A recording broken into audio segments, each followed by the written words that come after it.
up Yeah, in the I corner? see it. You I got see that? it. Okay. So, hey, anybody happens to be joining us right now? This is Stormfront Freaks Raw. You are catching the recording, whether you're tuning in live or you happen to be watching the YouTube show after the fact. But this is just the recording.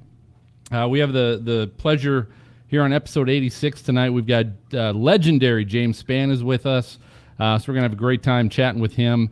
But just a reminder, if you're watching this version, you're catching all the breaks, you're catching everything in between and the screw-ups and the stuff that we might edit later on. But we do have an audio version of the podcast that we do edit. That usually goes out 2-3 days after we record and is available on Apple Podcasts and iHeartRadio and Spotify and stormfrontfreaks.com, whatever podcast app you happen to use. We're on most of those. So enjoy the show. And if you are catching us live on YouTube, you can actually chat in the chat box, and you can leave if you got any questions for James, or if you have any comments. If we happen to have time, or if they're good, we'll MJ will throw them up on the screen, and we can actually add them to the show and get you included as well. So if you're interested, help yourself to that. I think we're still waiting for a couple of our co-hosts to jump on. Maz made it. Yay! Hey, How you man. doing, sir? How y'all doing? Hey, James. Maz, what's on your mind? Say it. You know what? Something is on your mind. You're absolutely right. I just want to say this. I probably should wait for the show, but I'm going to say it now. You know, I liked you before, but after the book, I really like you. He really likes me. Yeah. Most people hate me. My heart is warm now. Thank you. Oh, geez. Feelings. Yeah. Oh, we're going to cover a little bit of Morris that later. Albert. Wow. Yeah, that was a special James, song. you're going to be ready for our lightning round. Okay. Or if I'll try and play. If you could just name that tune, you're going to be set for what we're going to cover in our game show.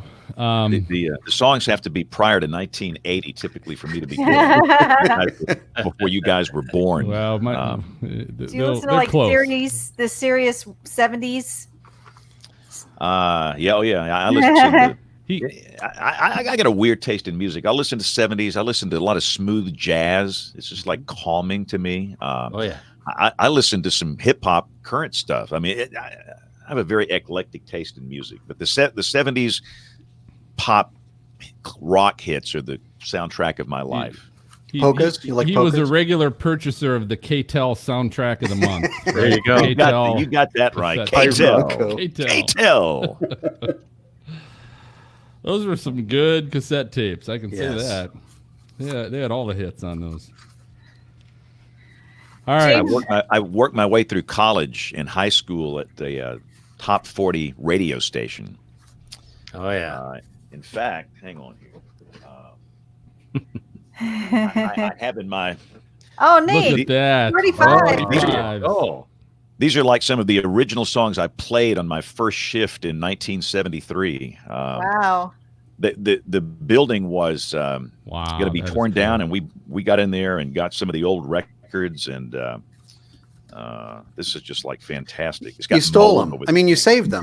I did. Yeah, we stole them. I'll be honest. You saved But, them. You saved them. Exactly. We got some transmitter logs. We got all kind of good You got to stuff. display that stuff. You got to put that How about on American Pie by Don McLean? I bet you guys never heard that song. This was the 45. That's part another one, question. and that's part two. Part one is on the front. You have to play the backside to get part two. That's hard to do on a radio station. I had it on 8-track. Wow. 8-track. 8-track. Yeah. That's awesome. Wow. All right, so we're gonna. I can be a little louder if you want. Okay. Here's what we'll do. So we'll get started. Everybody looks fine. Have you checked your settings to make sure you're on at least 720 HD? I think everybody looks good. Looks MJ, like would you they agree? are. All right. If you got to mute your phones, you guys know how to do that. Keep your mic close to you if possible. And Dina, if you get knocked off, just go ahead and reconnect to the same website that we sent you. So we'll get when we start, I'll do the normal introduction to the show, and then we'll introduce who's here tonight on the team with what are you drinking? Remember that, James? What are you drinking? Are you bringing anything? Yeah. Looks like you got to work tonight, so you're probably not hitting it heavy tonight, are you? I've got this. Just Right. tequila. That's it. That works. And then Dina, I'm going to turn it over to you to give James his intro Okay. and start us off with the questions. We'll go to maybe 25 after, and then I'm going to take a quick break. Do the quick atmosphere weather plug, take a quick break, and then we'll come back, finish questions, and then jump into the lightning round. And James, as I said, if you got maybe 45 minutes for us, Yeah, that's good. I'm good for 45. that'd be great. All right. So, all right, cool. Let me pull up the speakers. Man, I love this new platform. Good. I know. It's All right. cool. Very We're cool. so fancy. Look at our lower third. and we're just gonna have to That's cool. wait for Brady, or not Put wait him- for him, but he'll just have to jump in whenever. Put him in the green room. Put him in the green room. Wait, he's coming in right now. Oh, yeah. good. In He that is. case, bring him on. There he Yeah. is, right there. There's the man. Brady, Brady. right here. All right, Brady, quick before we gotta get started. So give us a quick Hey. sound check and Can you guys All hear that- me? yeah. Do you have a light somewhere? Because it's pretty dark. Yeah, I'll grab one. How we doing? How we doing, James? Good. Welcome to the show, Brady. Thank you. All right, I'll go get a light. Give me 1 second. Well, we gotta get started, so Really? just be quiet doing it, okay? Mute yourself. Mute yourself, He's sir. muted. He's muted. All right. Okay. MJ did it. All right, so we'll go ahead and get started. Here we go in 3, 2. That didn't work. 3, 2. All right, hey, welcome everybody to the most entertaining weather podcast on your listening and viewing device. This is the award-winning Stormfront Freaks podcast.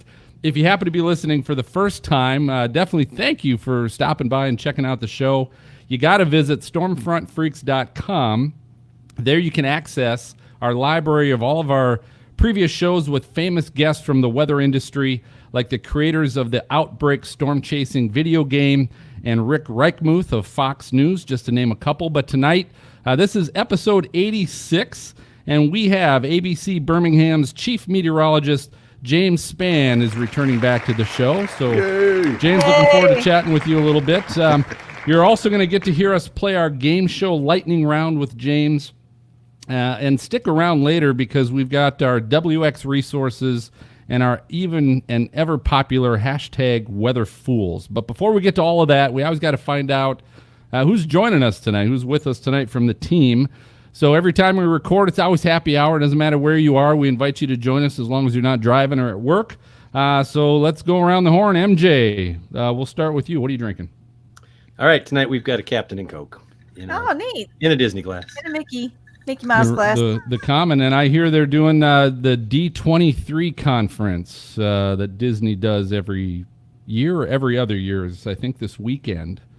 They're supposed to be All right. making some big announcements about Marvel movies and yeah, sure. Star Wars, all that kind of stuff. Maz is here. What are you drinking? I got my Husker cup with a mystery drink. It's actually water on ice. So I was dehydrated today, so I'm like, I need to hydrate. Dehydrated. Okay, that works. Dina's here this evening. What do you got? I'm here. I wasn't really drinking anything too crazy. I just have my raspberry ice. I know Brady likes it though. Oh yeah, that is an excellent mixer. It's an incredible mixer. All right, and speaking of the devil, we're welcoming back in tonight Brady Harris, who hasn't been with us for a while. Brady's a atmospheric science graduate, but welcome back, Brady. And what are you drinking? You know, You got to I'm be drinking. celebrating, right? You know what? I'm celebrating tomorrow night. Tonight I'm just having some water. Just some God, water. MJ, it's you and me tonight, buddy. Wow. It is. It Might be a is. sober show. I don't know how. Toast Yeah, to the- maybe, that's what's maybe. going on. All right, well let's gonna- go ahead and get to our guest, Dina. Introduce James All like he right. needs one, but go ahead. Tonight we welcome James Spann. He's the chief meteorologist for ABC 3340 in Birmingham, Alabama. In all, James has been a television weather anchor for over 37 years, a multiple Emmy winner. James has received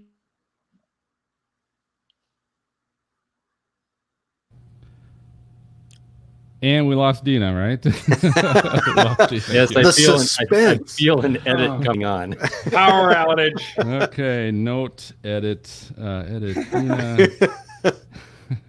She had two other times she dropped off. So unfortunately, we might be having a little snafu. So I'm going to do this. Let me pull up. See if I can. Agenda. I'm going to do this. She's I'm going to still do there, James' intro. Yeah. So I'm just going to go ahead and do the intro. If I can get. I'm gonna take her out of there. Hang on.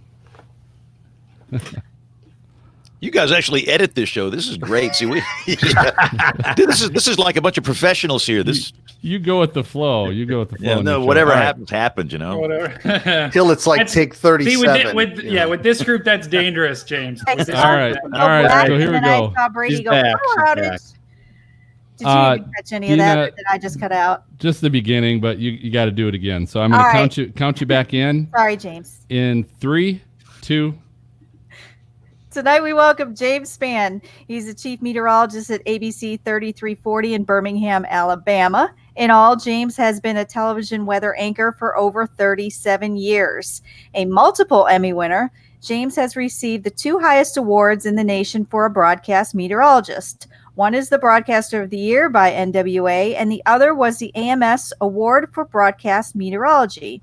A panelist on the Weather Brains podcast, James has recently authored and released an autobiography titled Weathering Life. So, James, we all read your book. We loved it. A couple things. I have a ton of questions for you, but the one you talked about something that happened to you in the 70s, and I'm wondering if that's what got you into meteorology. I was like, this could be an interesting question already. This is a good one. But you talked a lot about some damage and injuries you saw in an EF4 or F4 back then in the 70s. It changed you, and you hadn't really talked about it a lot until you wrote the book. I'm wondering if you can elaborate a little You didn't bit. ask me what I was drinking. Well, I knew you were drinking Diet tequila. Dew, I that's just put it in a Mountain Dew bottle. Diet Dew. A Diet Dew. So I'm a child of the 1970s.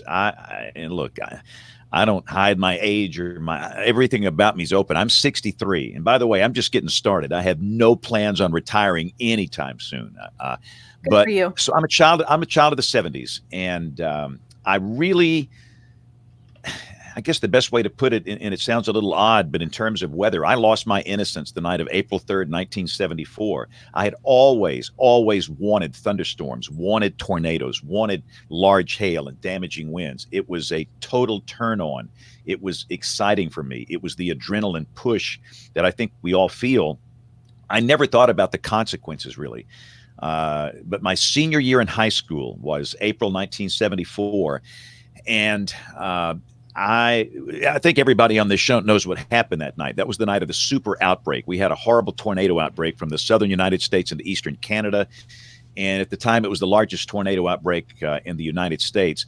Well, there was a desperate call for help in all of these hard-hit areas in my part of the world down here in the northern half of Alabama. And understand, y'all, back in 1974, we didn't have these. Cell phones were not in existence, and amateur radio was it. And quite frankly, today, ham radio is still very important. But I got a license when I was 14, and they wanted me to go volunteer. So the high school principal gave me 3 days off to do that. And that first night, they set me up in a town called Jasper, Alabama, which is about 40 miles northwest of Birmingham. And they put me in the hospital there because they wanted to establish a link between the hospital and the relief agencies in Birmingham. And for some reason, to this day, I don't know why, they set me up in the emergency room, and I was not ready for what I saw that night. I never thought about it, but all of these people, they were just coming in wave after wave after wave. And the nature of the injuries was so grotesque that I don't think a 17-year-old child should really be seeing a lot of that. I've not talked about it really publicly or privately, and I don't want to, but I had night terrors for a couple of years after that. Had very intense dreams of what I saw. But that was the night I realized there's a lot more to this than chasing storms and having fun and the adrenaline rush. There's a really serious side to this. And the loss of life that night was pretty staggering. 80 people died in my state, and some of those that I saw in that hospital died in the emergency room. So I guess I had to experience that for some reason to maybe set the stage for what I've done for 41 years. Yeah. So James, that kind of leads me to the next question. Obviously everyone knows you don't get much sleep. You're always on Twitter. You're always everywhere.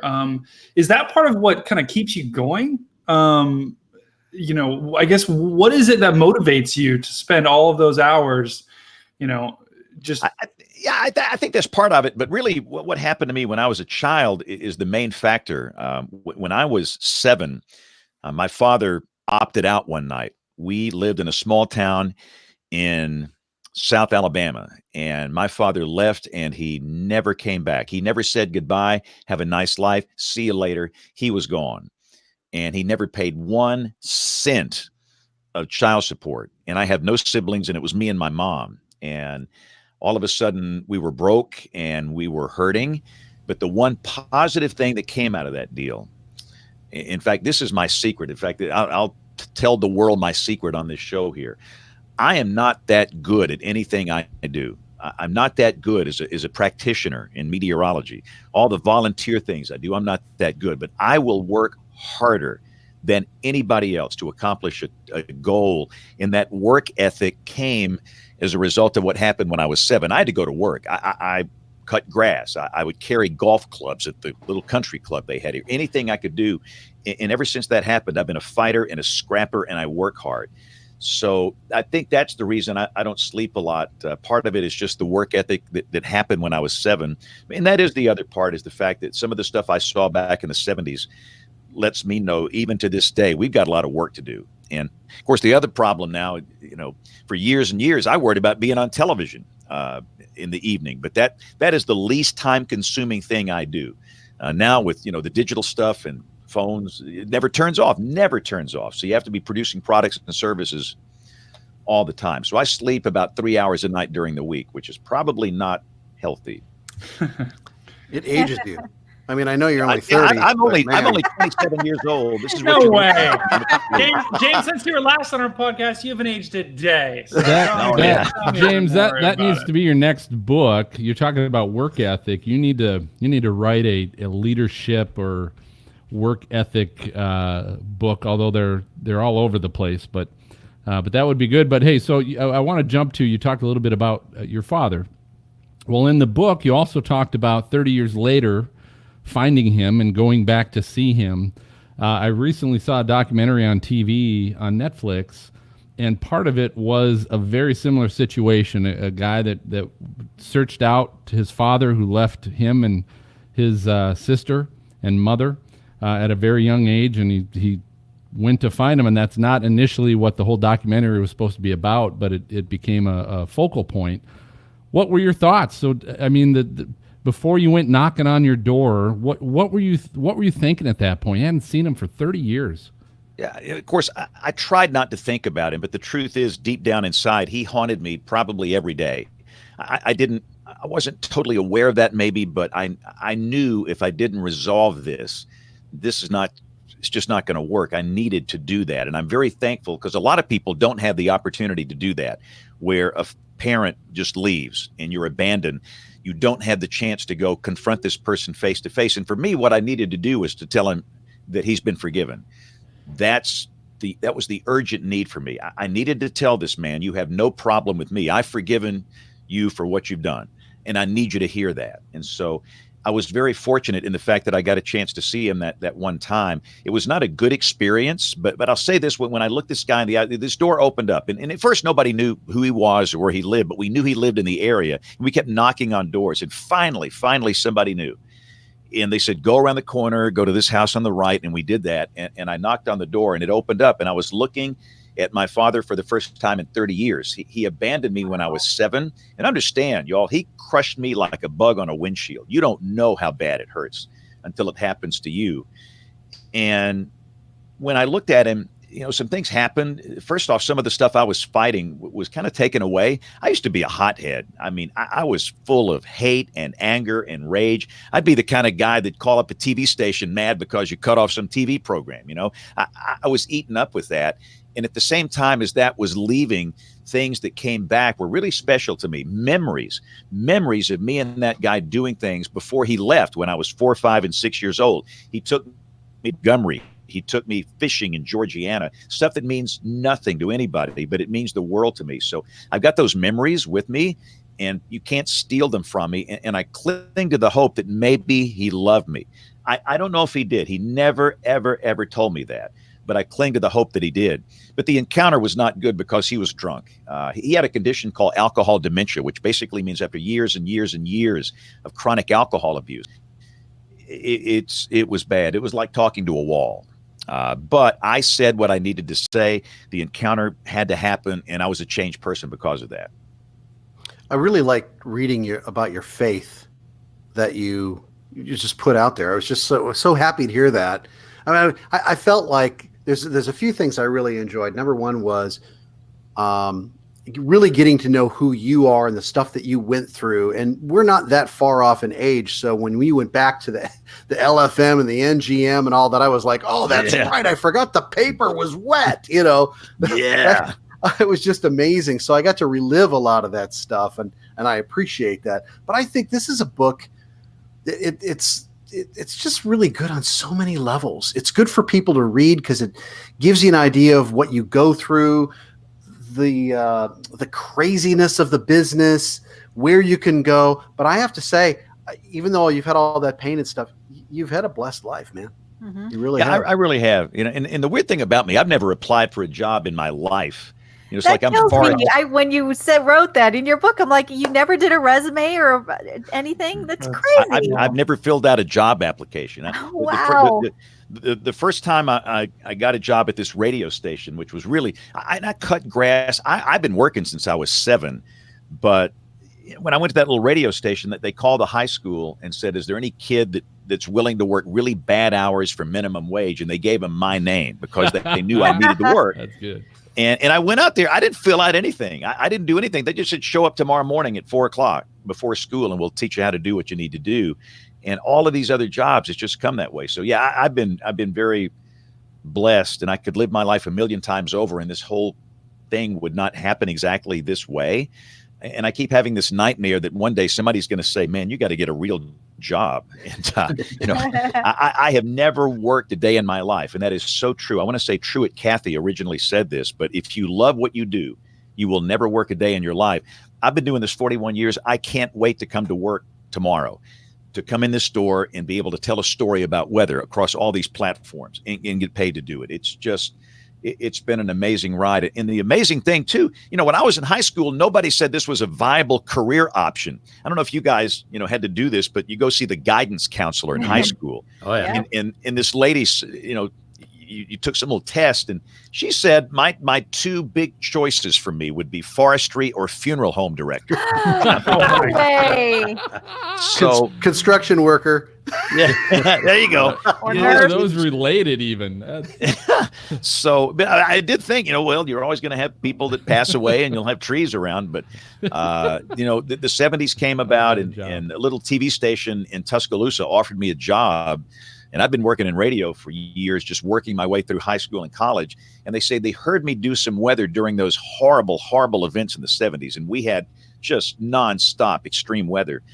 And they were willing to give me a raise. I mean, I was going to make a little bump up to $2 an hour here. And I'm thinking they're going to pay me to talk about weather on television. This is like awesome. How come nobody told me this when I was in high school? Because my first major was electrical engineering. Wow. Sure. I figured I'd just be a volunteer storm spotter and do that, and, you know, go work for Southern Company and design stuff. But and about the time all this happened was about the time Mississippi State started that distance learning program. And I was one of the first ones through there. And to this day, every summer, in fact, I was just there 2 weeks ago. I speak to the big summer workshop they do because they gave me this opportunity to do what I do for a living. So I'm always thankful to them too. I saw your video. Uh-oh. Yeah, back to high school, the high school video. Oh yeah. Oh, that one. Oh, that's yeah. awesome. You talk about a greaser. So look, guys, I am from deep South Alabama. This is no man's land down here, Greenville, Alabama. And if you want to see the accent that I had and who I was, search James Spann YouTube 1974. And so in addition to everything else, I had to overcome, you know, the way I talked. And I can't believe to this day, why would any nitwit hire me when my voice was like that when I was in high school? But they did. And I'm so thankful for all these people that gave me a chance. I could go on and on about these marvelous people that were willing to take a chance on some, fatherless kid.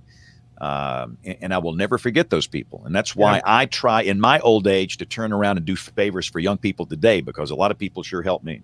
Well, you talk about James, that's no mistake, man. I mean, with your work ethic, I mean, it's what goes around comes around, man. It was just a matter of time, I think. So James, you talked about your upbringing and where you've grown up, and I think that probably relates a little bit to, you talk about what you do when you have interns now working with you and you're teaching them. You talk about how you take them to Walmart to teach. So I want to know, what are you doing? If I'm an intern for you, you take me to Walmart. What are you telling me to do? What do I have to do? Oh yeah, this is how does that work? I need to know. Good. So, in fact, the National Weather Association annual meeting is coming up in Huntsville, Alabama, here in a couple of weeks, and I'm going to be involved in a mentoring session. And I regret I don't have the time I had, years ago, because of all these products we have to do. But I still get involved, and so. And these kids coming in are brilliant. They're absolutely brilliant. Understand, if you major in meteorology, you're dealing with differential equations here. You're trying to solve a fluid motion problem. It's hard. They're brilliant. But what I've learned over the years is that many of these brilliant students had a hard time relating to people. And so what I like to do first is take them to a Walmart in a working class part of the city that represents the best cross section of the people we serve. You got some high income, a lot of low income families in there, people that live in the city, people that live far away from the city. And I try and engage those interns into a conversation with the people in the Walmart. And a lot of times they cannot do it. They cannot look them in the eyes. They cannot communicate with them. And the point is, if you can't communicate with these people in a Walmart, you have no hope of communicating with people if you work for a television station, if you work for the National Weather Service, running their Facebook or social media accounts. You have no hope, because the people that are in that Walmart, they don't look like you. They don't have the same income that you have. They don't think like you think. They don't vote like you vote in many cases. And if you can't handle that, then maybe you want to look at research or something else. And that's okay, because some people don't have that gift. They just can't do it. But it's an eye-opening experience. But most of the interns, they latch onto that, and they realize to be successful, you have to relate to people. I tell them, look, go into a Dollar General, go into a dollar store, a Target, a Walmart, and just hang out and talk with people. That's the greatest thing you can do to help you ultimately communicate weather, and especially when you're communicating weather information about a storm that can kill somebody, because that's the ultimate goal, is mitigating loss of life. How much do you think it's cell phones, where the younger generation they're just not getting the communication skills developed that everybody else did when it's like you had nothing else to do except go out and play? I think that might be part of it. Obviously, we didn't have that when I was coming up. But even when I was coming up, you tend to congregate with people your age that have the same likes and interests. That's just human nature. And, like we just hired somebody. We don't have a lot of openings here, but we had an opening. One of my meteorologists resigned here recently, and he did a very noble thing. He has two sons. So this is Charles Daniel. They're severely autistic and nonverbal. And he quit his career to be the dad that stays at home. That they needed one of the two parents to stay at home. So anyway, we have an opening, and the person that we hired ultimately, and I had about 200 people that applied for the job. And it's a young, I don't think I can say the name yet because it hasn't been announced in some places, but this person said, what's the one thing you'd need from me? This person is fairly young, and it's a she, said, you need to be twice your age. You need to be about 50 with 2.5 kids in a minivan, a husband that's not necessarily nice to you. You have financial problems, and put yourself in those shoes, because those are the people that will watch you on television. And I think this person is very well equipped to do that. You have to put yourself in the shoes of those people that are watching you and using your products and services, because trust me, it's not people your age. And that's the other problem that the next generation's got to solve, is the fact that those that are watching traditional television, they're dying. They're getting old, and they're not going to be around much longer. We have to reinvent this so that it's relevant to the next generation. And I have great confidence in them. A lot of old farts like me, hey, millennials, they're lazy. They're not lazy. The ones I know, they're hardworking. They are really hardworking, and they're brilliant. So I have great confidence that they'll figure out where this whole thing needs to go. That's good. Did you say you had Charlie Daniels working at your station? Yeah. Yeah, it's great. I get to hear the devil went down to Georgia. Charles Daniel without the S. Okay. Got it. But Okay. Ginger Z, you had Ginger Z. Yeah, Ginger, she looped through here in the summer of 2000. She was at Valparaiso, and in fact, we started calling her that. That's not her real name. Her real name is Zeitgeist. I said, Ginger Z, that just sounds like something that should be surgically removed. We're just going to call you Ginger Z. But she was brilliant. Her academics were just impeccable. We didn't do the Walmart thing back in 2000, but I could see her interact with people, and she was just great. So we knew that she would go places. And that's just one of so many that have looped through here over the years. We're proud of all of them. And I've got them in markets all over the country. So it's kind of cool seeing your children grow up in front of you. But yeah, Ginger got on Dancing with the Stars a couple of years ago, and she made the finals. And when you make the finals, they have this big video special, and you're supposed to pick a mentor. So she picked me, and they flew some crew from Los Angeles out here to interview me. I said, guys, this is an ABC TV station. We'll just shoot the video here, but it's a union thing. They had to bring them in. So, but did you have to do the tango while you were a mentor because you taught her? No. No. No. You don't want to see me dance.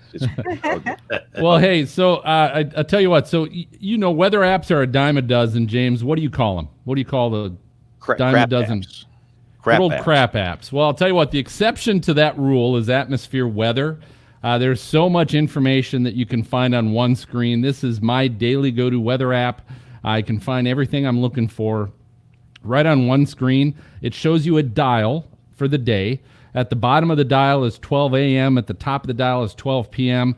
Shows you every hour, a temperature, cloud cover, precipitation chance, sunrise, sunset, and right in the middle of the dial you have a radar. So you can also see an animated radar. And one swipe of your finger also adds the hourly wind speed, direction, and humidity on that same dial. So they have a free version, shows 3 days, and the paid version shows a 7-day forecast. You can also, and James, you might like this, you can search baseball teams. So when you look for a city, you can type in the name of a baseball team, MJ, like the Minnesota Twins, and it will show you the forecast for the Twins game, and it lets you buy tickets right from that screen as well if it looks good and you want to buy tickets and go to the game. So give it a free spin. Search atmosphere weather in your iOS or Android app store, or you can visit atmosphereweather.com and learn more. So, hey, we're going to take a quick break. Go ahead and refill your drink. Check out our exclusive tracker chat with the tornado trackers, and we'll be right back with James. Cool. Okay. Crap app. That was perfect timing. Except this one. No, I knew he was going to say that. Right. I set him up to say that. But Yeah. that's why I was set to say except.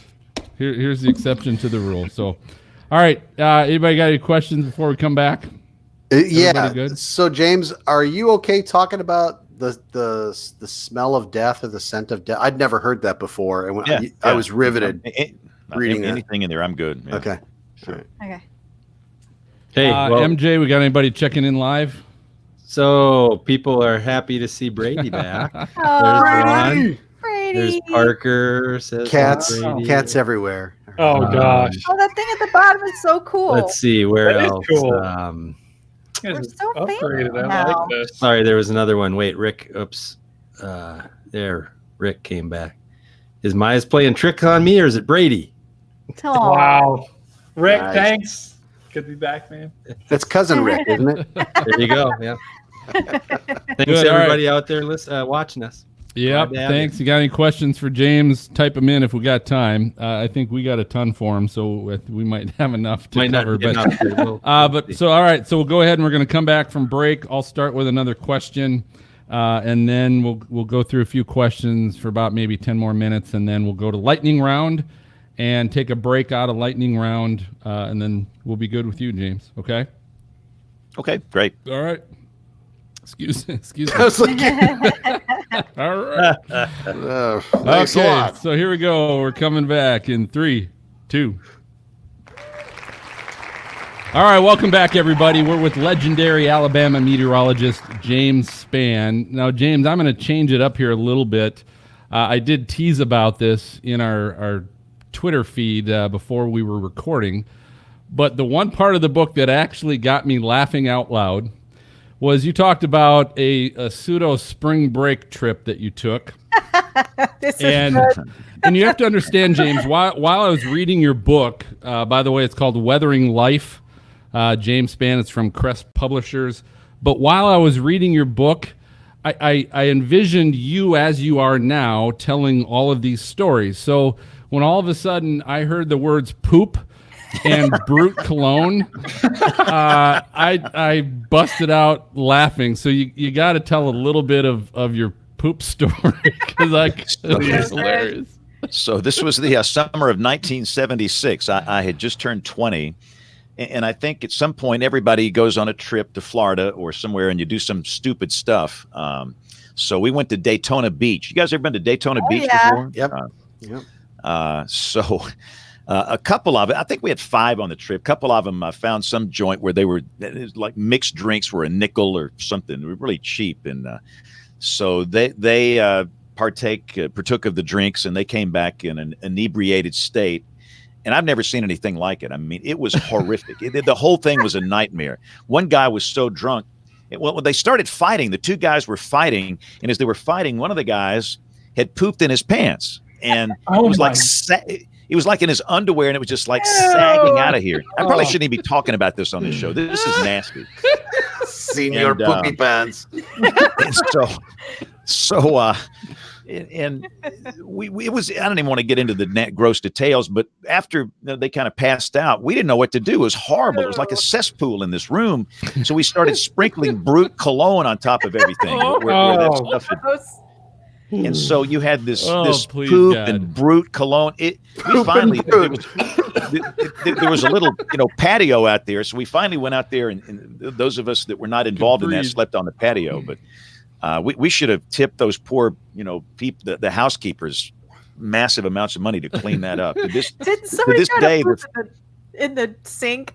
Yeah. We caught one of the guys. He was sitting on the sink. He thought it was the toilet. So there was poop in the sink. And, oh my God!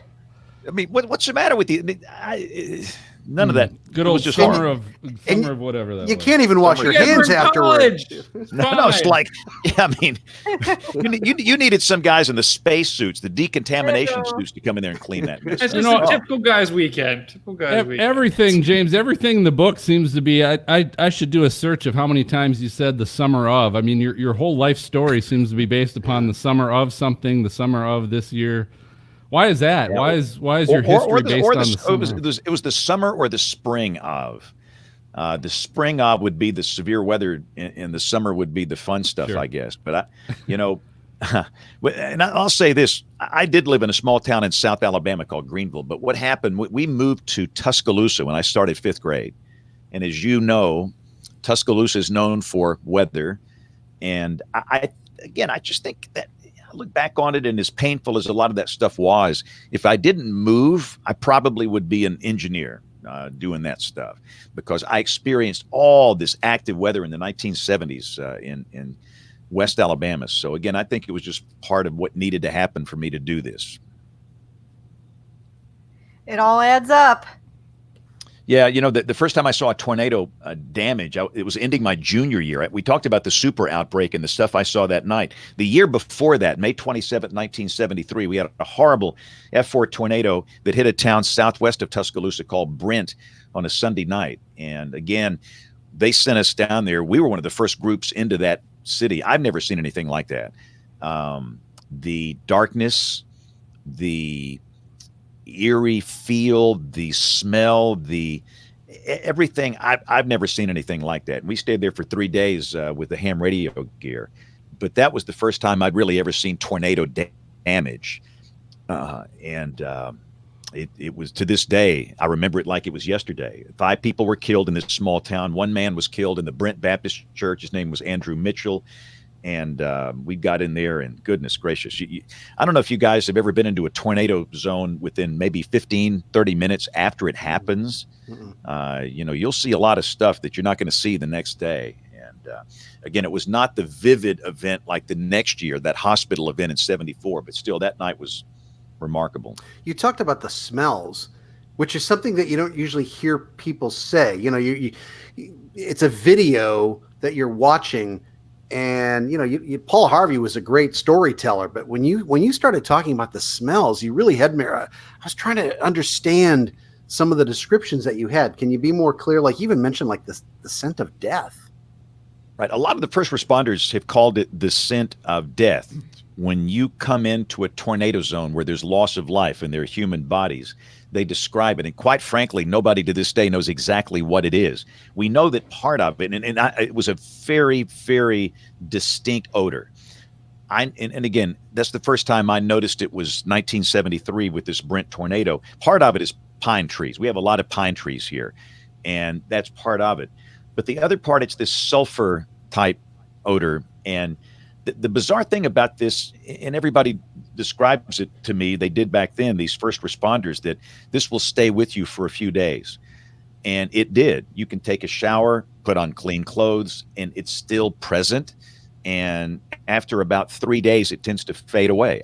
It's a very bizarre thing. I don't know if any other people listening or watching this have experienced that, but that's right when you go into a tornado zone and people have died and the bodies have not been recovered.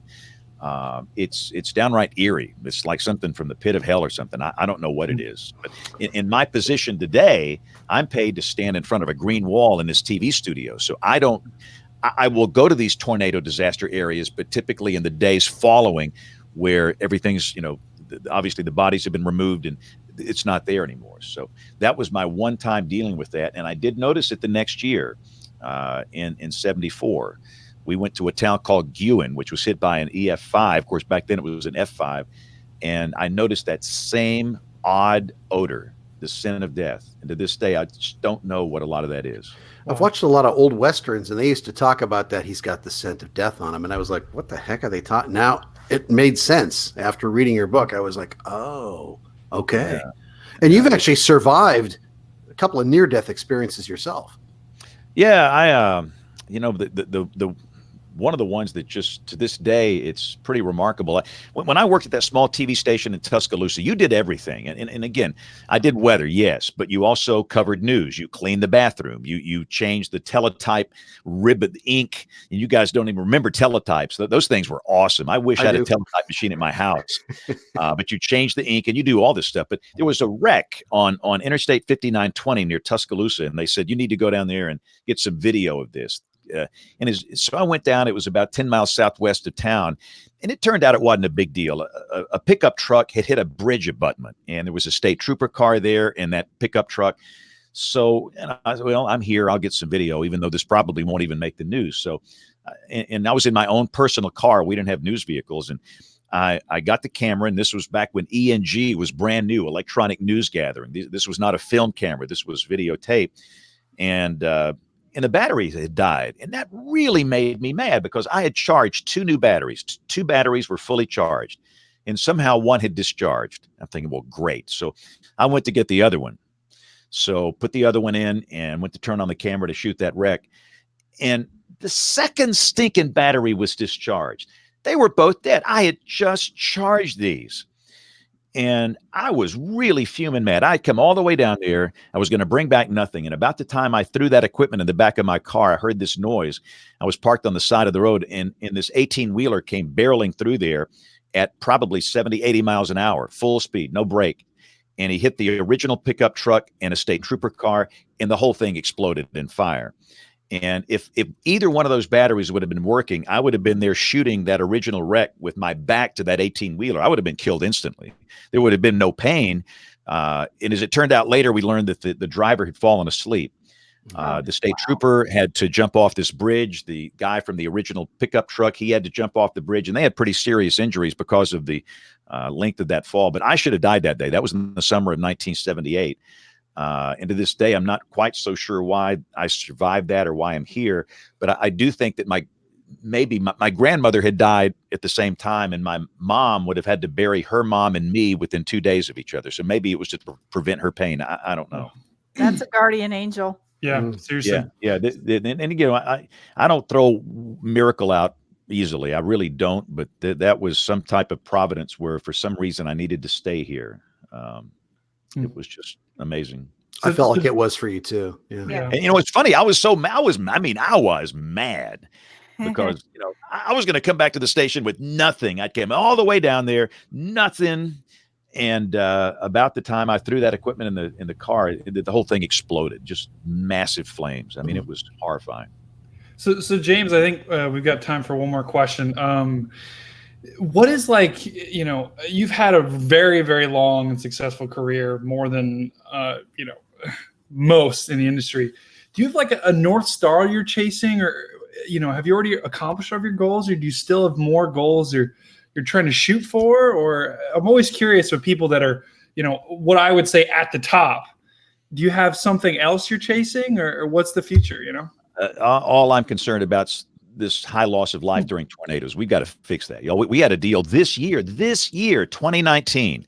One day back in March, 23 people died in my state from an EF4 tornado. That's insane. That's what drives me.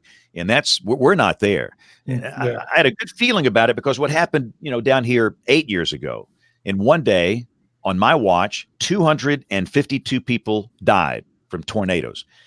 That is absolute insanity. Nobody should accept that, and I sure don't. And we had a pretty good-sized tornado last year come through a college town. Nobody died. We're thinking, okay, all these things we've learned from social scientists, all the improvements we've made, the false alarm ratio is so much lower. It's starting to work. But we had a setback this year. So that's what motivates me, and we've got a lot of work to do in the weather enterprise. There's something still not right.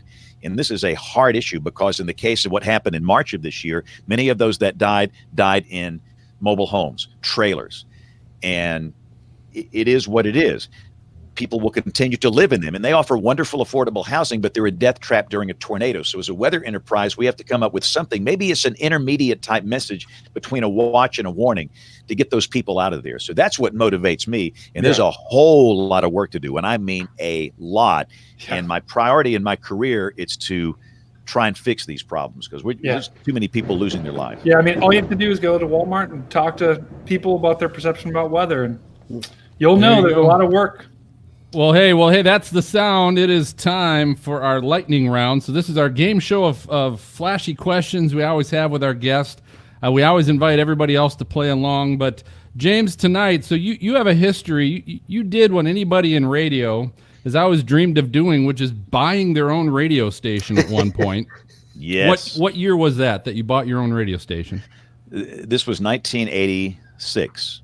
86. And you were there, how long? How many years did you have that? We owned it for 3 years. 3 years. Okay. So tonight, we're going to play a little homage to that, and we're going to play a little game. It's called Top 10, but it's called Top 10 AC. And James, what does AC stand for? What kind of station did you have? Adult contemporary. Ooh. Good old adult contemporary music. So here's the game. I'm going to play for you some songs. Okay, and number one, you can try and guess if you know what the name of the song is, but the goal is you got to try and decide, was this a top 10 adult contemporary song in the 1980s according to Billboard or not? All the songs I'm playing for you were in the top 100, but I want to know if you think if they were in the top 10 or not. Does that make sense? Yeah, this is hard, but go. This is going to be interesting. Yeah. Well, you were actually on air. You owned the station and you were on air, correct? Yeah, I did mornings. Okay. And boy, the cool thing about when you own your own radio station, you can do weather 24 hours a day. I mean, nobody tells you what to do. There you go. Yeah, nobody. Right, I'm the man. So here's the first song I'm going to play for you. And again, if I'm going to fast forward a little bit here, if you can go ahead and can you guess the name of the song or group? This is a little smooth jazz. It's smooth jazz. This is Wham! Exclamation point. Yeah, that's George Michael, right? Careless, yep. Careless Whisper. So here's the question. Careless Whisper was somewhere in the top 100, but was it a top 10 song in the 1980s? No. Did it finish in the top 10 for the whole decade? My guess is no. You'd be incorrect. It was 10th. Wow. Oh, it was 10th. Wow. Yeah, that's maybe not fair, but it was 10th. All right, playing the next one. Paul McCartney. This is Paul McCartney. And Ebony and Ivory. Stevie Wonder and Paul Stevie McCartney. Wonder. Yeah, okay, Ebony and Ivory. So question is, was it a top 10? Did it finish in the top 10 for the 80s, adult contemporary? No. You would be correct. It was 25th.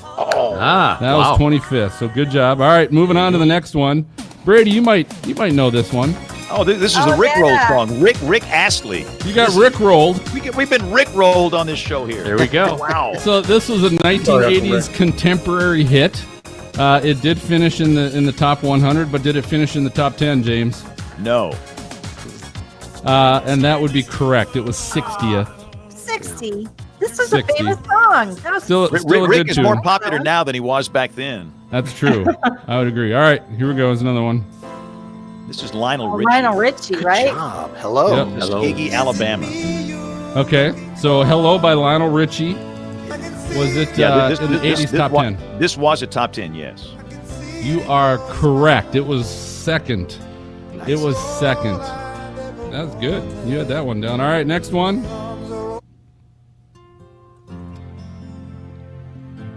Same Move group. it up. This is It's Lionel Richie. Lionel Richie again. Yeah. It is Lionel Richie. Stuck on you. Stuck on You. Right. All right. So it was in the top 100, but was it? Did it finish in the top 10? No. You would be incorrect. This did finish 7th. Lionel had these two. Wow. Really? He actually, I'll say this, he had 3 in the top 10. You Are. He had You Are too. You Are the Sun. Oh, yeah. All right, so he had, Lionel Richie was king of AC, I guess. Yeah. All right, moving on to the next one. I already gave it away on this one, but Yeah, you did, didn't you? I did. I should have said Got that. the cool dances in the All right, 80s. so who is this? Who do we got? That's a hard one. James, who do we got? You know this one? Well, it's obviously Lionel Richie. Is Lionel Richie Say You Say Me? Did it finish in the top 10 in the 80s? Oh, sure, yes. Why not? Actually, this one did not. Did not. That You guys are was sneaky. Bunch of sneaky snakes on this show. But it was 16th. It was 16th. So Lionel's just killing it. All right, here's another one. This is Dionne Warwick. You got it, Nice. baby. Good job. Do you know who else sang on this song with her? Let me fast forward. It was a duet. Stevie Wonder. There you go. Stevie Wonder. I think there was others too, but Yeah, this is the This is the Farm Aid or something, or one of those songs. I want to say it was one of those aid type songs. Yeah, I think it was too. all right. So it was in the top 100. Did it finish in the top 10? Yes. It did not. It was 41st. Wow. Really? It was 41st. Okay. 41st. All right. 3 more. 3 more. 3 more. Here we go. I'm gonna.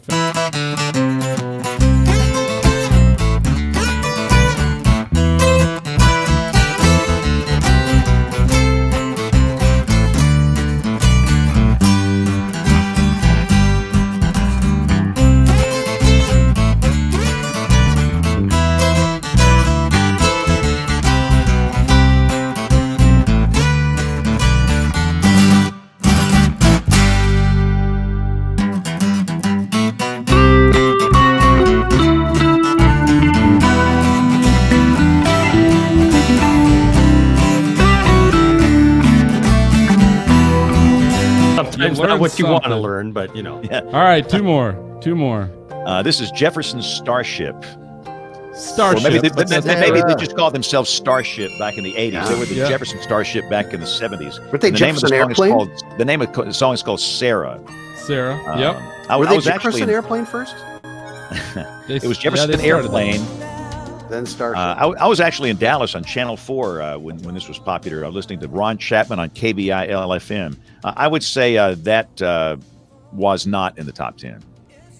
You would be correct. It was 63rd. It was 63rd, and then let's go. We'll hit the last one. Bill, this better be Old Town Road. All right. Come on. Oh, good one. Good album. I hear the Seagulls. I'll fast forward here a Man, little bit. I cherish this song.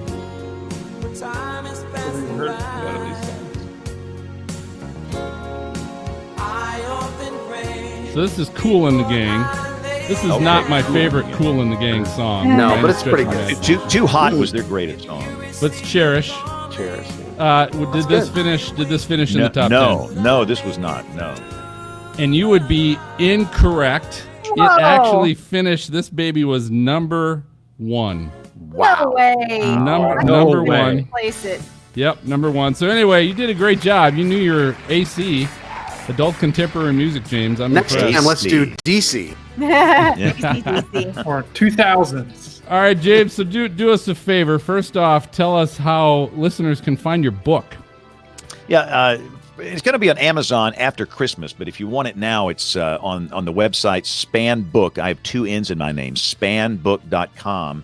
After Christmas, it'll be on Amazon, but for now, spannbook.com, and they'll ship it right out. And so how if you're NWA in Huntsville, I'll be at the Weatherfest the Saturday before NWA, signing and selling them there. impressive. How can they follow you? Social media. Spann, SPANN on the Twitter and on the Facebag, facebook.com/James Spann.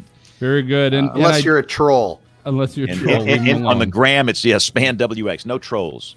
Well, I do want to say this. Thanks to Crest Publishing for making copies of your book available. If you actually follow us on Twitter, go to @StormfrontFreak, and we're going to have a post up there tomorrow. So starting for a week on how you can win a copy of James' new book called Weathering Life. So check out that as well. James, thanks for joining us. Appreciate you coming on as well. We're going to Thank take. you. Yeah, we could talk all We're, night. we're Thanks, gonna everybody. Go ahead. We're going to take our final break. We'll be right back with WX Resources and our hashtag Weather Fools. All right, James, thank you very much, sir. Awesome. Thank you, Thank guys. you, James. Thank you all. Have a great night. Thank you, guys. You're the best. You're killing it. Getting Love all the night. book, Bye-bye. too. Great job on the book. Yes. Thank you very much. Yeah. Bye-bye. Is he on a 10? I'm sure he is. That's cutting it close. Yeah. He had to go. He was moving pretty He fast. had So, to yeah. go. When he's looking over like, and cue. He'll wing it. He'll be There's fine. probably All right. somebody going 30 seconds. Hey, Did you see him flinch when you did the lightning round? Was that thunder? Oh no! Did you really? Yeah. That's funny. That's funny. Brady, do me a favor. Check. Where's your mic? Where's your mic at? Mike is right here. Tap. Yeah, he's on it. Okay. Can you get that any closer to you? Because you seem like you're so far back. It's just like you're there's in a the little case. echo still. Is that good? Well, yeah. That's good. Good. I thought you said you had the mic arm too. I have it right here, and there was a piece that was gone. All right, you're fired again. Broke it. I'll order You're another off. one on You're off Amazon. again. Don't worry. All right. Cool. All right. So here we go. So we'll start with WX Resources. And Maz, we'll introduce that to you. Okay. Okay. Yep. And then we'll go Brady. If we can do hashtag Weather Fools, just hold your mic if you have to while you're talking. I will. Who's got him? I do. Okay. Dina. I've got 2 Weather Fools. Phil. I've got one. Brady. I'll put you in between. Dina, Brady, Phil. Oh wait, Weather no. Fools. Hold tight. Now, Maz, you're doing WX Resources. Oh, is that first or second? That's first, Okay. and I've only got 1 resource. Okay. I'm sorry, I messed What? that up. One slacker. Dina, you've got one? I've got one. Okay. Brady, you got one? Nope, just a weather fool. Oh, okay. Okay. So we just gotcha. have 2 So resources. Dina and Phil. Okay, cool. Yeah, I don't have any. That's great. If anybody wants to share their screen, you can share it now, so that it's ready to go, and I can bring it up when it's time. Okay. I see Dean has already got hers. Yeah, and it's cool because I put it on my other screen, so I'm not going to be looking at that while I'm talking about it. Yep. Nice. There comes Phil's. Okay, and then Weather Fools. I've got 2 of those. I have one. I have a listener contribution. All right. Oh, wow. So 3, 4 if you count mine. Okay. Very good. And then this is episode 86. So check out stormfrontfreaks.com, your show notes, or on your podcast app. And then after Brady, we'll go to Freak Fan Box. MJ, we got something for that? I have 2. Okay. And then I'll close this out. Okay. Cool. Everybody good? Got anything? Just got to clear my All throat. happy? Everybody watching us again, thanks for joining Raw. Remember, this is just the recording. If you want to listen to the edited podcast, we'll have that up in a few days on all your podcast apps or stormfrontfreaks.com. There's a song called "The Smell of Death Is on You." Actually, now that I think of it. Oh, Not gonna be really? listening to that. What kind of music do you listen to? Yeah, It's that's in a my little head. depressing. No, it's old. It's an older song. Interesting. All right. So come I ready. will. I'm going to count Maz in for weather resources. You ready? Sure. Okay. Just popped in my head. Here we go. In 3, 2. All right, welcome back. Time now for WX Resources, cool places you can find weather-related stuff. And to kick us off, ladies first, Dina, what do you have tonight? Okay, so this is actually pretty cool. It's a new experimental website from NOAA. It's NOAA/AOML, which is like the Atlantic Oceanographic Meteorological Laboratory or something. And hopefully everybody can get on here and look at it. It's a really long address, so I'll let you guys look at this You're not gonna spell page. it It's out. way too long. Thank you. If you Google NOAA AOML Hurricane Ocean Viewer, you'll find it.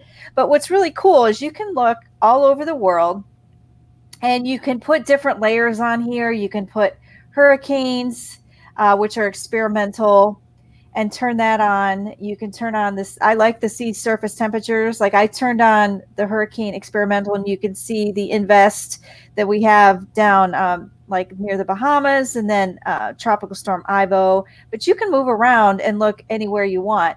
There's a ton of stuff on here, so I'm encouraging people to look at it and then tweet me anything cool you see on here, because I really just recently discovered this. But you've got ocean currents, clouds, hurricanes, winds, all kinds of cool stuff on here. And I've started using it, and so I'm just getting to know it myself. And you can toggle on and toggle off, but try it out and let us know what you think. I would like to hear how other people use it too. Dina, what are those? Are those dots buoys? I think they're let's see. Some of these things I'm not even sure what they are. They have all these acronyms. Argo. I don't know what some of these are. Like sensors or something. Those have got to be like live. Maybe. And I'm not even sure. Those were a lot, so I don't know if those were actually buoys, or they could be. Yeah. But even when I look at the buoy data that you see online, that was quite a bit. I don't know what the Argo stands for. Some of these, so. Just and the then you've sea got surface is cool. Oh, Yeah, it's really for sure. cool. You can change your projections and regions. So I'm getting to know it. If you guys think it's something cool or find something cool on it, tweet us. Let me hear what you got to say about it. Very cool, Dina. I like that. Yeah, That's a nice new one. It's been a while since we have a really cool new one. Yeah, I just discovered it. Yeah, very awesome. Thank you. Phil, you got one. I do. So this is and very similar to Dina. So Dina is kind of showing NOAA. NOAA does a lot of experimental things that a lot of times you just don't hear about because they don't advertise it. But one of them is called INWS, or Interactive NWS, and a lot of you can purchase from a lot of companies. You can purchase specific kind of weather information where you can tell it, hey, if I want to be told or sent a text alert or an email if there is, a thunderstorm warning or watch issued for my area, if I have lightning detected in my area, if there's rain coming. But a lot of times those are paid services, and INWS, Interactive National Weather Service, actually provides this mobile alerting. You can receive customized text messages and email alerts for National Weather Service products that you care about, and you basically can tell it and make a polygon for the area that you want to be warned about or informed about. So it's not And just it a will zip send code, you huh? personal. Yep, it will send you personal text alerts to or email alerts for whatever polygon you choose that you want to get those messages from. Now, the caveat to this is, and if I'll read at the bottom here of the website, it says INWS is an experimental service. It's intended for National Weather Service core partners. emergency managers, community leaders, other government agencies, and the electronic media. So this isn't, unfortunately, John Doe can't get on and send in a request to be registered for this and added to this. You have to somehow, say that, hey, I'm a community leader or I work for a government agency. But I'm telling you, that's going to be probably pretty liberal. I mean, you could say, hey, I'm a leader at my church, and we want to be informed of this stuff. Or I'm a leader at whatever, work for me, working at a Division I college athletic program at a public college. That allows me to be able to say, hey, we need to have this kind of information. So it's just kind of a neat thing. This is at inws.ncep.noaa.gov, and then it allows you from that site to register.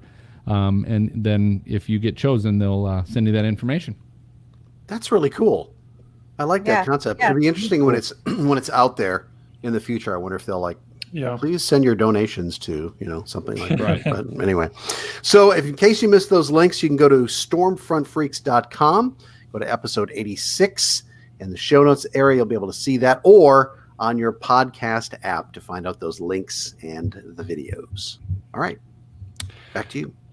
All right, guys. Well, thank you, Maz. And I've been instructed by our fearless leader, Phil, to hold my mic very close so everyone can hear me.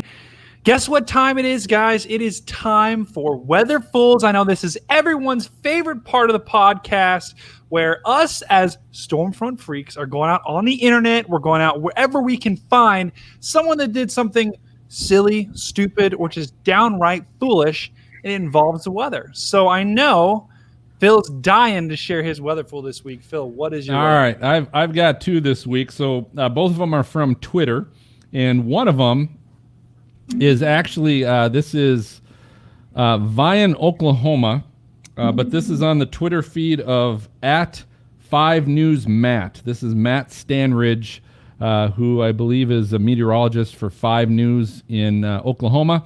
But he shared this from Jennifer Byers of Vian, Oklahoma. It's a video. She appears to be standing outside during a storm. And while she's taking video, across her pond, a lightning bolt struck, I'd say maybe 200 feet from her. Wow. And it was pretty powerful, and they actually stop it and zoom in so you can see it. And but I'm not immune to standing outside during thunderstorms and watching things, so I'm probably a weather fool too if I'm calling Jennifer a weather fool, but I'm doing it. So that's Jennifer is my weather fool there. The second one I'm going to share with you, also from Twitter. This is from @SevereWeatherEU. So this is in Europe. They always put some strange and sometimes really good videos. Yeah, it's good. Great. So here's some guy in Europe. I don't know what language he speaks if you actually listen to it and watch, but he's standing by, I don't know if this is a river or part of a lake with something running into it, but he is standing talking to the camera, and there's a flash flood, and this sucker is coming from behind him. This ought to be good. And next thing you know, he realized it's coming pretty fast, and it's strong. I mean, this is some floodwaters coming right at him. He looks like he's acting like Moses. Yeah, well, it does say, you shall not pass. Right, like Gandalf. And then he just runs. He's like, oh, my God, this is catching up to me. And he takes off, booking it across the field because that flash flood is encroaching quite fast. And the cameraman eventually does the same thing. He realizes, oh, my God. And the cameraman... Now you see sky, right? You see. Wow. Look, it's a miracle he didn't drop the camera. Wow. I like that one. Both of those were pretty great. Yeah. So I think I have a weather fool along the same lines. Mine's actually a little more serious. It has to do with lightning. It's that time of year where people are outside, and this was actually from Poland. There was no video to this, but there was a report that just came out tonight that there was a lightning storm in the Tatra Mountains in southern Poland. It actually killed 5 people and injured over 100 people. Whoa. And this was just one thunderstorm. I mean, and it's just like, man, like, I don't think I've ever heard of anything like that happening, but it just shows you the power, the raw power of lightning, and people need to take it seriously. And it's really, really, really sad. So what were they doing? Well, I think it was a campground, and it was a popular hiking spot. So my guess is it just, the storm probably came during the day when everyone's out hiking, and it just caught people by surprise. And yeah, man, that's why thunder roars. Go indoors. Yeah. Yep, you gotta pay attention to that. That is serious. So For sure. All right, Dina, you're next. Who's your weather? All right, so I have one, and this was from Joel Young, and I hate to make fun of Joel Young because he looks very sweet, but he gets looks on like a here good and he guy. says, when our weather graphics fail, we have to improvise like we did last night, just like you're in church or school. And so what happens is he's on here.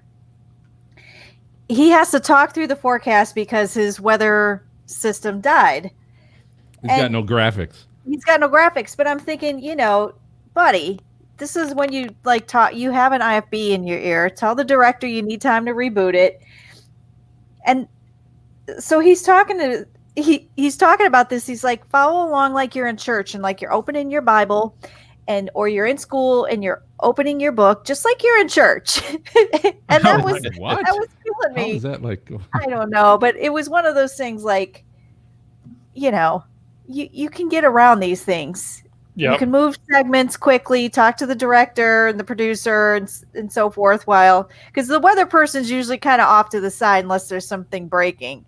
So they can say, hey, I'm going to need 2 more minutes. Move that segment up and let me reboot this. But Move he that just said, cat story up.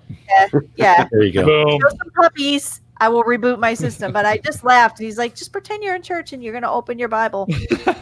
It's funny. All right. So that's all right. Well, I think we got one left, right, MJ? Your last? We do. Yes, we do. So at JClick65 found this on Twitter and sent this in to us. And you watch this video as it gets going. There's a little bit of water there that they're driving through. And you watch it come over the hood a couple of times. And they're just yucking it up going through. You can see them in the rearview mirror. So this is the passenger. This is the passenger taking the video. Yep. And the guy driving, it's not so bad here. And again, you'll have to watch this. Those getting higher. It right up over the hood. Is he floating? Does the car die? Oh, there goes the car. Yep. Nope, it keeps going. You watch look ahead as you watch ahead a little bit. Pretty quick. You're going to see. Maybe I'll fast forward real quick. How is that able to keep going? It is look at that. Now, over the hood. There's another car. On either side of him. Yep. And a pickup truck that stalls right in front of him. And then they say the last thing you hear in it is, "Oh, we got to go around that guy." And then it stops. Wow. They must have an exhaust pipe going up or something. I don't know. Yeah, I don't know. Interesting. But yeah, so that's a weather fool. And that was sent to us by @JClick65. And he or she found that on Twitter somewhere. That was a good video. That was a good video. Yeah. But don't do that. Don't do that. Learn from that person and not do what they did. Don't you be the fool. Exactly. Anyway. You can do it.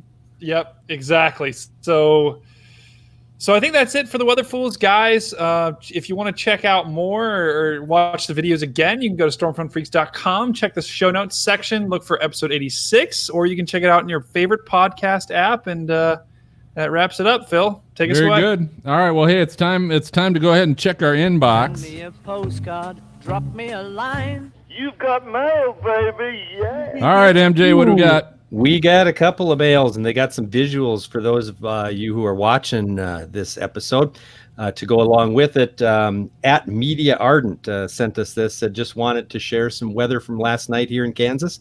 A couple of nice weather pictures. Yeah, lightning Is that bolt upward going. lightning? Isn't that something? Yeah, that's pretty cool. This could have got more than 3 likes. Thank you, at Media Ardent. And then at Turbulent Skies provided this one and said, finished this up, little weather art, while listening to the latest at Stormfront Freak podcast with guest Reed Timmer. That's cool. It's like a nice updraft there for sure. Yeah, he's got, if you don't follow at Turbulent, I think it's _skies. Yep, at Turbulent _skies. Yeah, he does some great, beautiful art. Yep. Weather Check that art. out. So it's really good. So that's what's in our Freak fan box. Thanks for sending that to us. Nice. Follow us on Twitter at Stormfront Freak. You'll find us on Facebook, and email us at questions@stormfrontfreaks.com. Love to hear from Send you. me a postcard, drop me a line. You've got mail, baby. Yeah. Okay, that about does it for this episode of Stormfront Freaks podcast. Thanks for listening or watching. Before I reveal who our next guest is going to be, if you enjoy the show, do us a favor. Just go ahead and give us a great review on your podcast app. And obviously, if you write anything, we'll go ahead and share that on the next show. And tag us on your social media account like some of these folks did as well. And like I said, we'll share that as well. Don't forget, while you're there, subscribe to the show by hitting your podcast app subscribe button. Works just like a magazine or a newspaper subscription. You hit subscribe, and the minute we release a new show, you will get it right in your podcast inbox. So don't forget to do that. And it's free, And it's right? free. It's absolutely free. It's free. And We're cheap. special thanks to our guest tonight, James Spann. Yeah, good job, James. He's got some amazing stories, man. That's good old poop and brute. That's good. Our next episode is in 2 weeks. We will be recording on September blank. I didn't put a date here on my script. When is it? September? Anybody? 5th? That'd be the I think. 5th, September. That would be, okay. So September 5th, we're recording with author Andrew Blum of the new book, The Weather Machine. So we'll be talking with Andrew. Nice. If you'd like to watch the recording live, it'll be at 9 p.m. Eastern, 8 Central.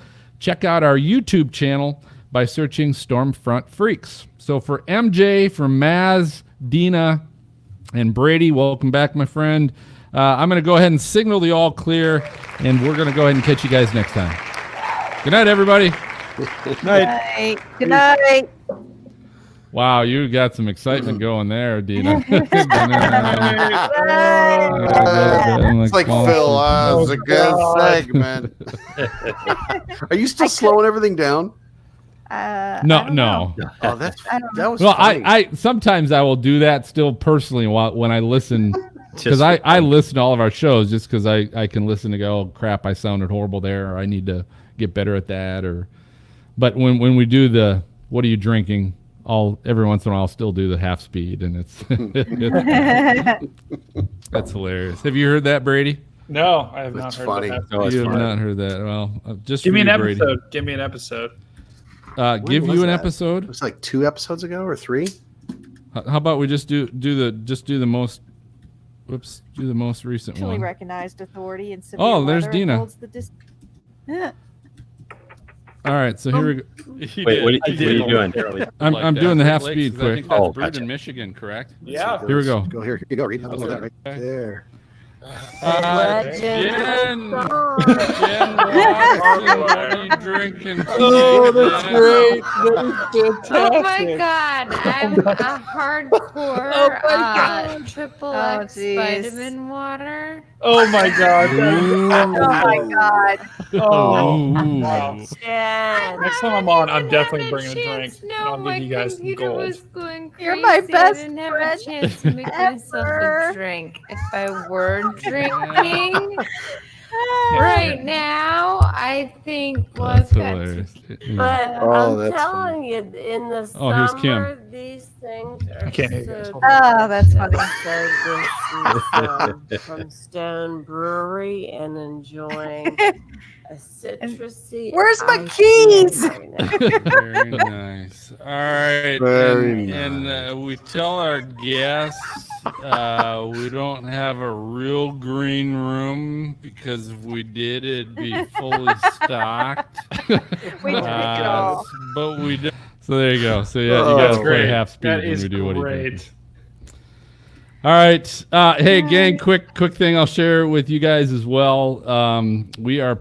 I'm looking at the last November show and the last December show fall either like the